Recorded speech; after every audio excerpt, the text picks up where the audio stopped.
So, good afternoon, everyone. My name is Ryan Domingo. Um, I am the curator for, sorry, quick.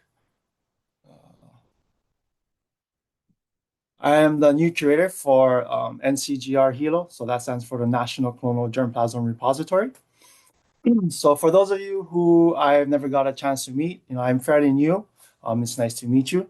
Most of you are familiar with hearing from Dr. Tracy Matsumoto, who has been filling in as curator for the past 10 years, in addition to being our research leader. So I'm happy to take some of the weight off of her shoulders. But also, some of you may also be more familiar with our original curator, the late Dr. Francis Z. But for those of you who don't really know me, here's a little background about myself. I was born and raised here in Hawaii Island. I'm a third generation papaya farmer and still manage a 3-acre farm on the side. I graduated from the University of Hawaii Hilo with my master's in the TCBS program. My research was done looking at utilizing meristem tip culture in pineapples to see how effective certain sizes were in eliminating pineapple viruses. I eventually got my PhD at UH Manoa under the Tropical Plant and Soil Science program, looking at phytophthora-resistant papayas. But I also just wanted to note that, me being a farmer, my mindset is farmer first, meaning how are the farmers going to benefit from our research, whether if that's from USDA or CTAR or anything like that. Um, is the work that we do practical for the farmers? Because at the end of the day, the farmers need to be able to make a living. So how are we helping them, right? But going back to the germplasm repository, so the Hilo National Clonal Germplasm Repository is one of 22 national germplasm repositories throughout the United States under the National Plant Germplasm System. So within the 22 locations, Hilo is one of 9 locations that are clonally maintained. But well, if some of you are not familiar with the National Plant Germplasm System, so what's the mission? Why do we have these 22 locations throughout the country, right? So basically, the mission of NPGS is to support agricultural production, applying these 5 principles here on I have on the slide. So the first one is acquiring. We're actively always looking to add to the collection, whether it's through explorations to different locations, countries, or depending where the country of origin or for some of these crops are, or even if it's through donation. Some people have been like, oh, I've got this plant that's like a relative of, whatever crop that you have. Or do you guys want it? It's like, sure. Or even adding plants just from, within here locally, within the state. The next principle is conserving. So I like to tell people we're like the Noah's Ark of plants. So we have a backup of plants in the field, the greenhouse, and in tissue culture, and even in cryopreservation in collaboration with our sister repository in Fort Collins, Colorado. And then the next principle is evaluating and characterizing. So knowing what's in your collection, right? What are the traits and values do they have that can contribute to support agricultural production to help with the mission? And then documenting. So we're acquiring and collecting all of this data that can be useful to help understand more about our crops and traits that they possess, which leads me to the last principle of distributing. So by collecting plant observations and descriptor data, that becomes publicly available, which is on our GRIN website. A little bit more about that later.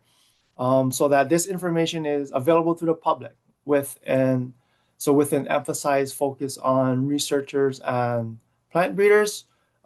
People can request and receive small quantities of the plant material so that they can take it to the next step and maybe develop a new crop with improved traits such as maybe larger fruit or improved disease resistance or something like that.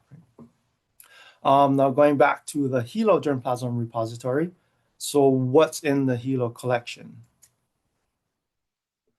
Our collection consists of 14 tropical and subtropical tree, fruit, and nut and beverage crops. In addition to backing up the cacao collection from Puerto Rico, Mayagüez, and the avocado collection from Miami, Florida. Overall, we maintain about 1,200 plant sessions consisting of about 61 genus, 145 species.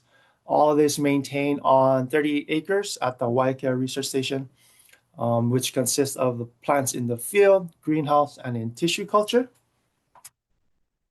And whenever we do outreach, the crew puts together these beautiful fruit baskets to highlight some of the variation within the collection. But our 14 crops include ananas or pineapple. We also have some breadfruit, star fruit, some peach palm, peely nut, papaya, and in addition to its wild relatives. We also have coffee or kafia, which is our newest crop within the collection. We also have a lot of Democarchus or longan, some lychee, macadamia, acerola cherries, rambutan, pulusan, passion fruit, and guava. And as mentioned earlier, within each crop, we have several genus and species and some wild relatives as well. And I will go to each crop showing some cool pictures displaying some of the variation within the collection. So starting off with the first crop, which is the ananas collection. So this is our largest collection maintained in the greenhouse and tissue culture. We have 241 different accessions, with almost all of them backed up in tissue culture. This collection consists of 4 different genus and 3 different species of ananas, in addition to a lot of different varieties of comosis. So we clonally propagate them by harvesting the fruit and planting the crowns. And as you can see, just some of the fruit variation after harvest in the basket there. Next is our breadfruit collection, which consists of 45 accessions, consisting of 6 genus. We have about 8 accessions that we're able to get into tissue culture.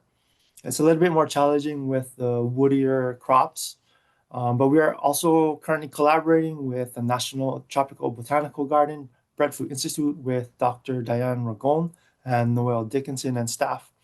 Our collection is small compared to theirs, compared to the Breadfruit Institute, but we're just grateful for Dr. Ragon and her collaboration, as most of our collection was derived from her during her fieldwork and exploration. Next is our starfruit collection, which consists of 24 different accessions backed up in the field and greenhouse. Like I mentioned earlier, our collection is always growing. So recently, we just added the Avero Bilimbi. I mean, I know it's kind of common here on island, but we got a session from Ken Love. But yeah, we can still add to our collection just from the sessions present on the island. Here are just some few images of some of the variation within the collection.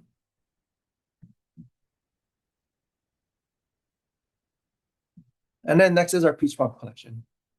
So we have 15 different accessions. Peach palm, also known as heart of palm. The inner core of these young palm trees can be consumed and kind of reminds me of like a bamboo shoot like texture. So people use it in salads and stir fries, but the fruit can also be consumed as well. And then we have our canarium collection, or our canary nut collection, which consists of 31 different accessions among 6 genus. Canarium ovale is most abundant in our collection. And right now we're experimenting with different rootstock and scion to see what is compatible grafting wise within our collection. Because sometimes, these trees do get damaged, and if they need to be grafted, like do an emergency graft, it's good to know which ones can be grafted among each other. And the next is my favorite collection, I guess, the Caricaceae collection, which consists of 52 active accessions. So this includes 5 genus and 15 species. Because a lot of the accessions are highly inbred, but this, in addition with our controlled management practices of pollinating and bagging our dioecious and monoecious or hermaphrodite accessions, this is the only crop that we store as seed, and we can get about like 5 years of storage or so before we need to regenerate them. And then in the bottom right image is a picture that I took of just one of the replanting, so you can kind of see a lot of the variation within just the seed itself. Definitely, there's some Vasconcelos and papaya relatives in that image as well. And then our newest crop is the Coffea genus. So currently we have about 50 different varieties, predominantly of the Arabica type, which was collected from Dr. Chifumi Nagai of HARC from all the different Hawaiian islands. Other species we have are Congensis and Liberica, but we're in the process of obtaining more varieties, and our collection is expected to grow over time, which would end up being our largest collection. So keep that in mind. Pineapple was 241. We should have a lot more coffee in the future. Some of the research being done in this collection is analyzing how well they hold up against coffee leaf rust, how well do they cup, and in addition to collecting, descriptor data, looking at growth properties or production, etc. So at the end of the day, we can help develop a variety that has good cupping quality while being resistant to coffee leaf rust. And then now on to our Democarchus longan collection. So at our site, we have 23 different accessions.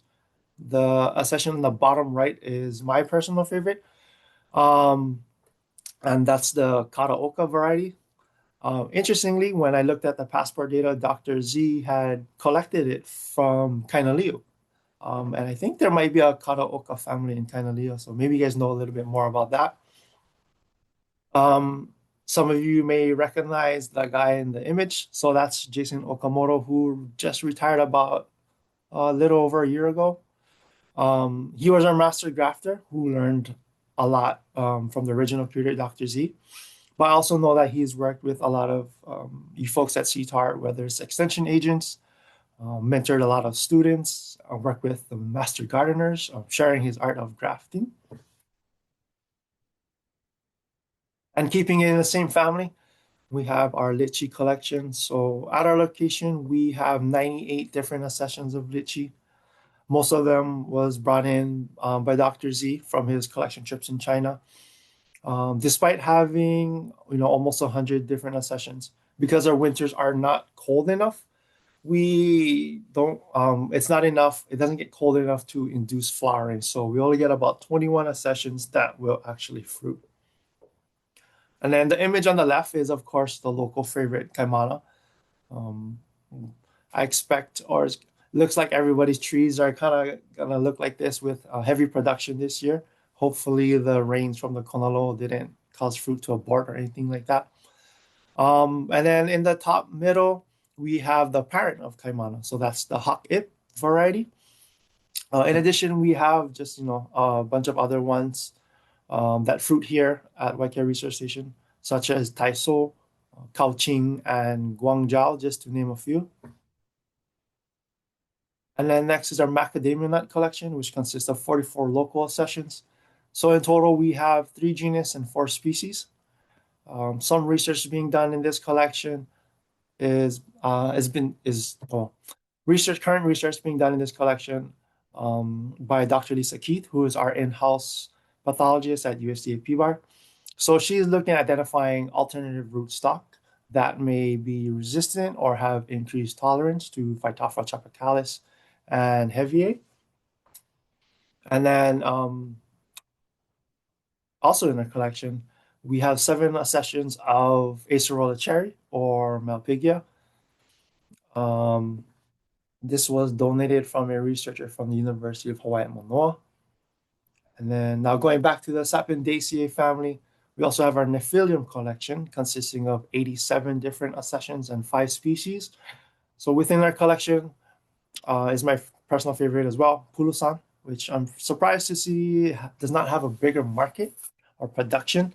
I know it can be a little bit challenging depending on the weather, but people really do like the Pulusan. And then next is our Passiflora collection.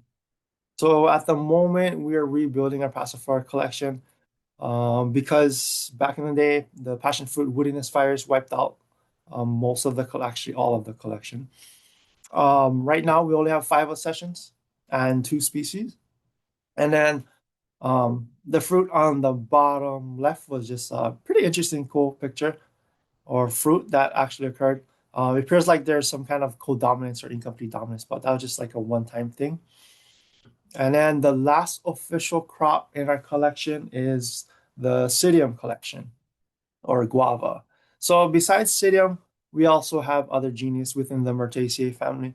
So within the 64 different accessions, the four genus include Eugenia, Aca, Syzygium, and of course Psidium. And then now moving on to our backup collections. So in the beginning, I showed you guys that map with all the different germplasm repositories. As you can see in that red circle, Hilo, Puerto Rico, and Florida is near the equator in that tropical, subtropical zone, which are also prone to natural disasters such as hurricanes, in addition to new pests and diseases present at some locations that we may not have here. And those threats can potentially cause them to lose some accessions. So we back up each other's crops within these three locations. So for Miami, Florida, USDA, we back up their avocado collection. In total, we have 122 different accessions, including some local avocado varieties. And then of that 122, 113 are from the USDA in Miami. And we're also doing a G by E comparison, looking at different fruit observations and fruit quality, seeing if there are any difference between the same accessions grown in Hawaii compared to Florida. And then next for Puerto Rico. So Hilo is also the backup location for USDA Puerto Rico Mayagüez and their cacao collection. In total, we have 95 different accessions sourced from Puerto Rico, HARC, and other sources. So there's also an ongoing variety trial that we're doing to see which varieties do well here in Hawaii to help boost Hawaii's cacao industry. And then earlier I talked about the five principles, right, to help guide agriculture as a whole that the NPGS must follow by. And so that last one was distributing, right? So we do provide plant material for free, but with an emphasis towards researchers and plant breeders. So it's important to note that all requests must go through and be placed in Green Global. And I have that link below in the yellow font. At that site, you can request plant material from all of NPGS's 22 locations and other international gene banks as well. So it's good to kind of just sift through that site. But I also must emphasize that we encourage all requesters to do their due diligence first to try to acquire those desired plant material from local markets first, because we're not allowed to compete with farmers or businesses that sell plants as well. So please do your due diligence. Like for example, if you request Kaimana lychee from us, we're not going to approve that request because you could easily pick that up from a local market. On that note, because our emphasis is for research and plant breeders, we only distribute small quantities. So we will not give you plant material so that you can start your own new farm. That's not the goal of NPGS. But some people can use that material to breed with existing crops and then, maybe develop a new variety or something like that. So on the final note, with all of the plants and field pictures that I've shown, the maintenance and continuing pursuit to serve the farmers will not be possible at the Hilo repository without the amazing team. So we used to have much larger crew, but this time here is the current backbone of the collection, in addition to all the work put in by, of course, Dr. Francis Z, Tracy Matsumoto, and a bunch of other people before me. And it's definitely a team effort. And we're doing the best that we can to help serve the farmers, researchers, consumers, stakeholders, and agriculture as a whole. So I'd like to thank you, everybody in attendance. Thank you to Andrea and Matt and Sitar for inviting me to share what we do. Thank you all of you in attendance today. And on behalf of the rest of the plant unit from USDA-PBARC, thank you for your time.